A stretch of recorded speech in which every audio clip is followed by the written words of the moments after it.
కూడా తనకి ఒక విజన్ ఉంది అండ్ ఒక క్లారిటీ ఉంది అండ్ తను స్ట్రగుల్ అయ్యి వచ్చిన ఫ్యామిలీ నుంచి అన్నీ పర్ఫెక్ట్గా ఉన్నాయి.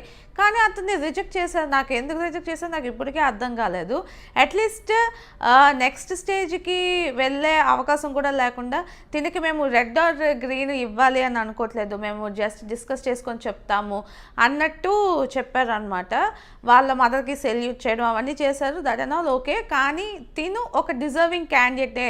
ఒక 2 years తర్వాత 3 years అయితే మనం చూడొచ్చు తినని.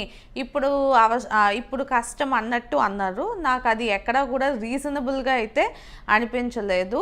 సో ఇక్కడ మాత్రం డెఫినెట్లీ స్క్రిప్టెడ్ ఏమో అన్న ఫీలింగ్ వస్తుంది. ఎందుకంటే ఈ 6 members ఆల్రెడీ ఎవరైతే 3 greens వచ్చాయో వాళ్ళలో ఒక అమ్మాయి ఉంది, నిన్న చూపించారు కదా, తనేమో నెల్లూరులో ఉంటుంది అండ్